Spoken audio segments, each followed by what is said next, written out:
A Justiça de Rio Preto arquivou o processo criminal de lesão corporal seguida de morte, que vinha sendo investigada. Investigava inclusive a conduta de vigilantes que na época fizeram essa abordagem, vigilantes da empresa municipal de urbanismo, a EMURB. Nessa abordagem, você vai se recordar, daqui a pouco a nossa equipe já resgatou esse arquivo, você vai ver imagens. Um homem em situação de rua, ele estava ali no terminal urbano. Estava um pouco alterado e foi necessário fazer essa abordagem. Estou falando na época. E agora a gente tem o resultado dessas investigações, né? Muita coisa foi feita de lá para cá. Thaís Gomes vai entrar ao vivo agora com a gente. Thaís, seja bem-vindo aqui no Balanço Geral. Qual que é a informação que a gente tem? Porque a gente tinha esse processo de investigação, né? A gente tinha uma expectativa de punição, mas o que a justiça decidiu, minha amiga? Boa tarde para você.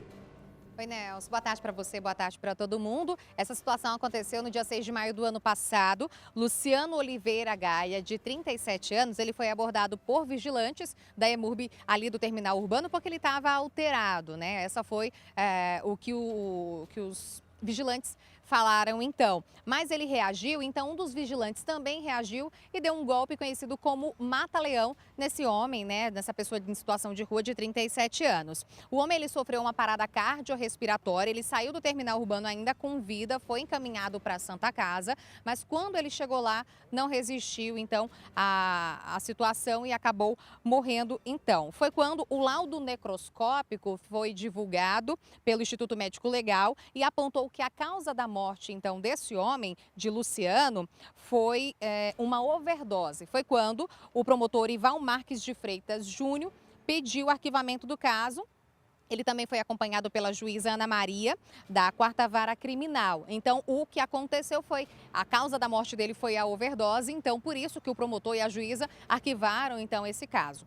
A Prefeitura de Rio Preto, não se manifestou em relação à conclusão da sindicância administrativa que foi aberta por conta, né, da postura dos vigilantes do terminal urbano. Não quis se pronunciar sobre esse caso, mas sabemos que o arquivamento se deve à overdose, que foi o motivo da morte, então, desse homem de 37 anos.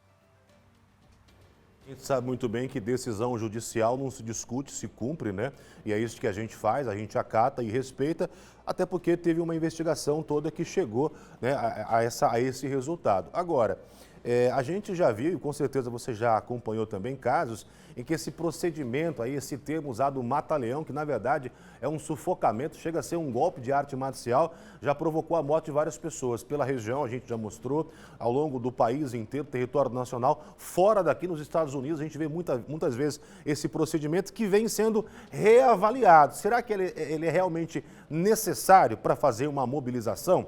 A gente sabe que alguém ali, ao sob efeito de entorpecente, seja ele lícito ou ilícito, né, tem uma energia acima da média. Mas será que essa é a conduta? Será que não foi essa disparada, né, essa carga de energia que provocou a overdose em aumentar ali o fluxo sanguíneo, né, o ritmo cardíaco? Não sei, eu não sou especialista. Mas coloco aqui para a gente fazer essas indagações. Acho importante as corporações, as empresas de segurança rediscutirem isso. Será que o mata-leão é necessário? Porque você vê uma força absurda, muitas vezes, num sujeito que pode ser contido de uma outra forma. Então, a gente espera que isso sirva de exemplo para ser reavaliado. Muito obrigado aí pelas suas informações. Quer colocar mais alguma posição, Thaís? Interessante isso que você abordou, né? Qual deve ser o posicionamento, principalmente em casos como esse, dessa pessoa em situação de rua, porque a gente sabe que realmente há uma grande força ao beber, enfim, ao usar alguma droga, enfim.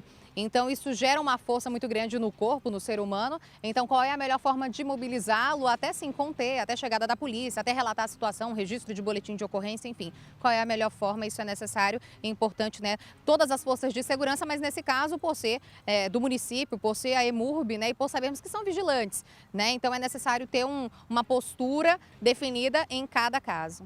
Exatamente, Thaís. Obrigado. E se você tiver qualquer outra informação, qualquer outro assunto, fique bem à vontade para voltar. A casa é sua, você tem prioridade sempre aqui, tá bom? Embora seja uma pessoa em situação de rua, nosso respeito aos familiares, porque mesmo estando em rua, né? Tem mãe, tem pai, tem família, muitas vezes a gente não sabe o que levou essa pessoa para a rua. Então, a gente tem que respeitar, né? Toda vida que se vai é uma perda. Então, o nosso respeito, os nossos sentimentos, a gente segue, acompanha. Tomara que isso não volte a acontecer. Thaís, obrigado, valeu mais uma vez, tá bom?